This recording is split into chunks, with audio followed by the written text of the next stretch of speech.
Let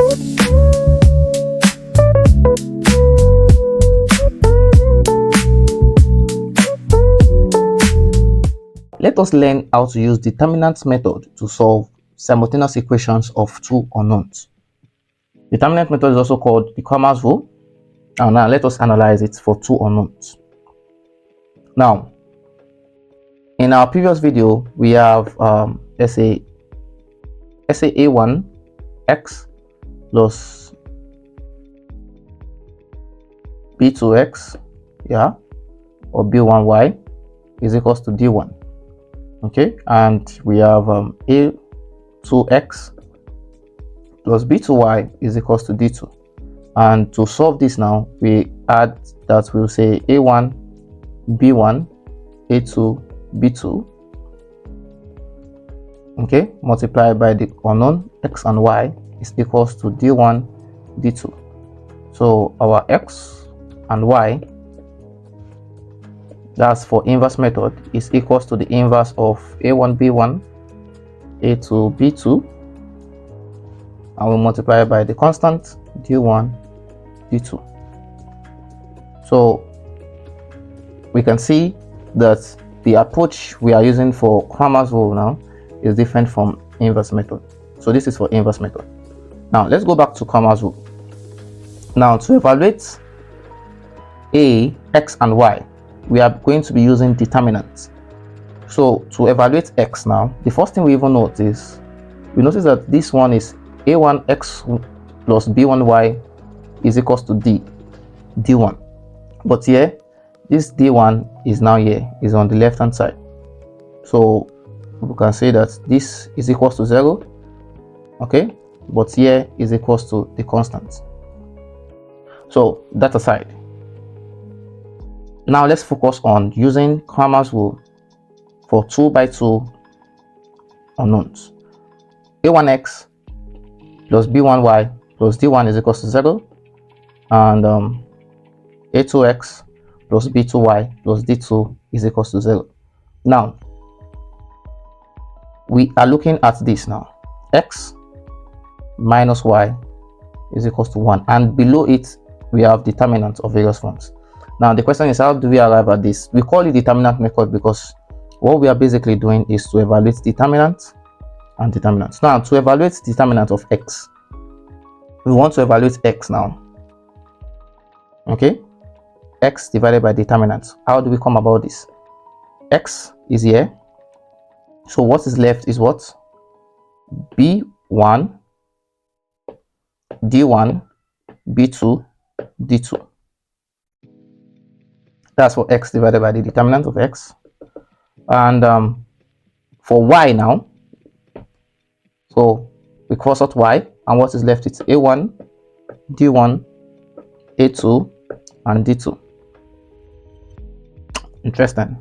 So for the constant term now, we know the constant term is d1 is the column, so we cross out d and we are left with what? a1 b1 a2 b2.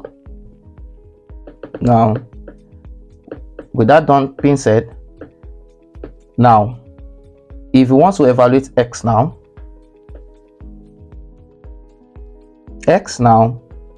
we know that we can just equate x, this as its whole, and equate it to this.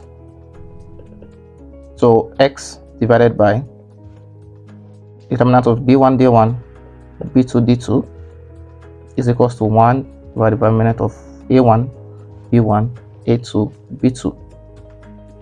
And in the same vein, we have minus the determinant of b1, okay, this is it, a1 d1 a2 d2 is equal to 1 over determinant of a1 b1 a2 b2.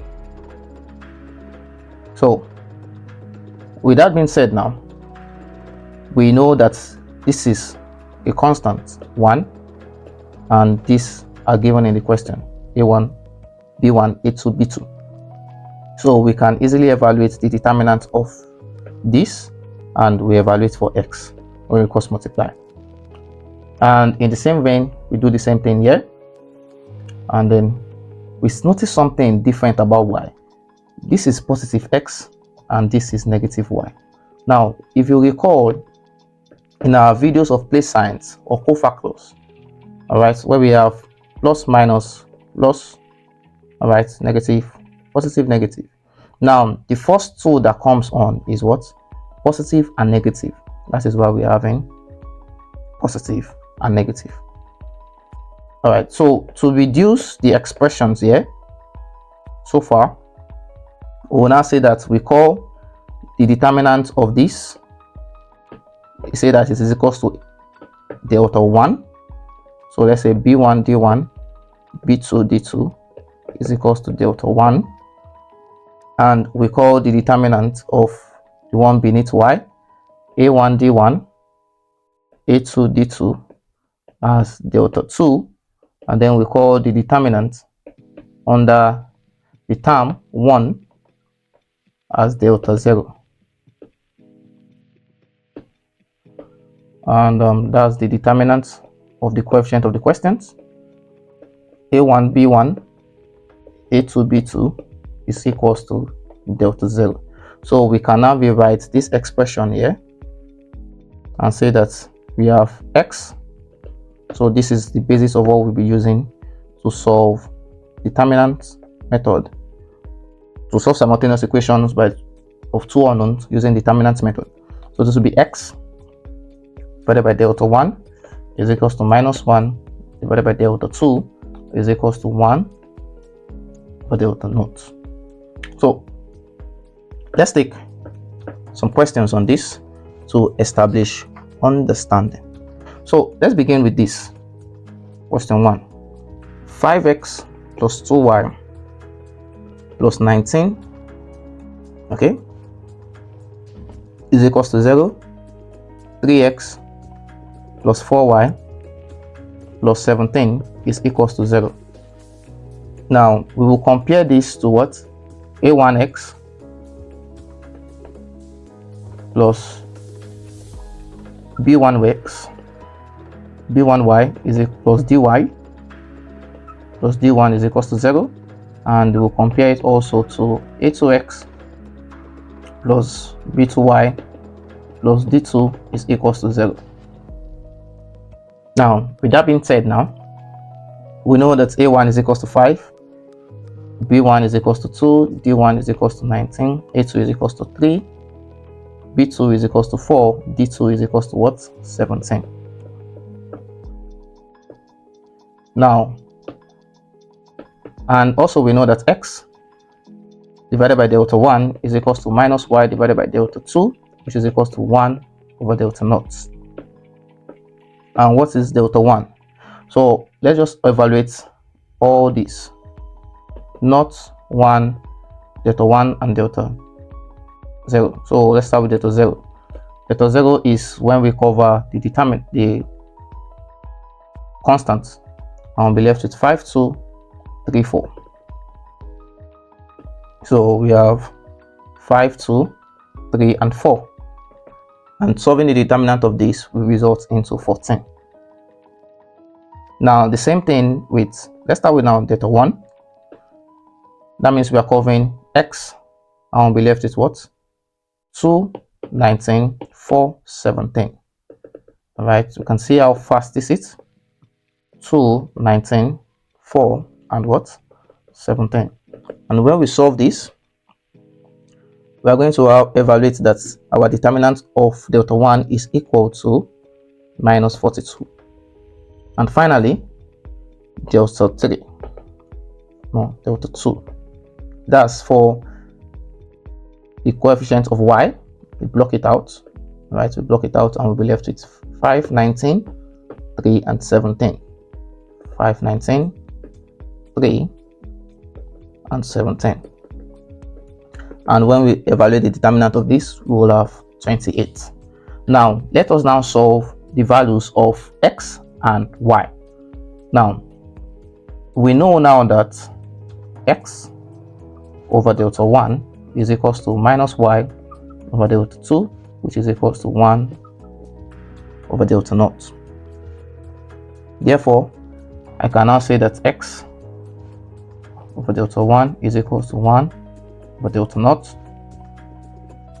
And as well, I can say that minus y divided by delta 2 is equals to 1 over delta 0. So I can evaluate for values of x and for values of y. Now my x I'm looking for divided by delta 1. Delta 1 in this case is what? Minus 42. And 1 over delta naught, delta 0 is 14. And minus y in this case, I have delta 2, which is 28, and delta naught, which is still 14. So my x therefore will be minus 42 divided by 14. So x is equals to 3 minus 3. And my y minus y is 28 divided by 14. Therefore, I'm saying that my y is equals to what? Minus 2. So we see that x is equals to minus 3 and y is equals to 2. So now we can see the simplicity of using Cramer's method or determinant method. So all we just have to do is to evaluate the determinant and solve the expression. Now let's take another example using solving linear equations using determinant method or Cramer's rule. Question 2. Let's say we have 2x plus 3y is equals to 14 and 3x minus 2y is equals to minus 5. Now you can pause the video right away now and give it a try. 2x plus 3y is equals to 14, 3x minus 2y is equals to minus 5. Now all we just have to do, like we did earlier, is to compare it to a1x plus b1y, okay, plus d1 is equals to 0, and then we have a2x plus b2y plus d2 is equals to 0. Now in this case now, if we compare both sides, we will see that, oh, this place is equals to 14, but it's meant to be equals to 0. So we move 14 to the left hand side, and when it is done, that to become a negative, and we move minus 5 to the left hand side to become a positive. So yes, now we have something to bank on. Yes, so we can compare. We know that a1 is equals to 2, b1 is equals to 3, d1 is equals to minus 14, a2 is equals to 3, b2 is equals to minus 2, d2 is equals to 5. And then we can perform the determinant method to solve this expression. Now, we know the rule says that x divided by delta 1 is equals to minus y divided by delta 2, which is equals to 1 divided by delta 0 or delta naught. So all we just have to do is to evaluate delta naught, okay, delta 1 and delta 2. So yeah, I've paved the way for you now. Now pause the video and try this now. Evaluate delta naught, delta 1 and delta 2. Okay, now naught now, that means we are blocking the constant term. So we cover the constant term and we are left with what? 2, 3, 3 minus 2. 2, 3, 3 and minus 2. And this will result into minus 13. Now the same thing, when we want to evaluate the determinant for x1, covering x. So we cover the column for x and then we are left with this. So that's 3 minus 14 minus 2 and 5. 3 minus 14 minus 2 and 5. And when we solve this for delta 1, we have minus 13. Interesting. Now it's time for minus 2, delta 2 now, and that is the y column. So we call up the coefficient of y and we are left with 2 minus 14, 3 and 5. 2 minus 14, 3 and 5. And when we resolve this, we have it to give us 52. So now let's solve for x. Let's solve for y. So we are saying that x divided by delta 1 is equals to 1 over delta naught, and likewise minus y divided by delta 2 is equals to 1 divided by what? Delta naught. So my x divided by delta 1 is minus 13, is equals to 1 over delta naught, which is what? Minus 13 also. And my x will therefore be equals to minus 13 divided by minus 13, and x is equals to 1. Now we do the same thing for y, and my delta 2 is 52, which is equals to 1 divided by minus 13. So my minus y will be equals to what? 52 divided by minus 13. Then I can have an expression for my y to be equals to 4. So I have x is equals to 1 and y is equals to 4. Now we can see the simplicity of using determinant method or Cramer's rule to solve for two simultaneous equations. Now let's apply this now to solving three simultaneous equations.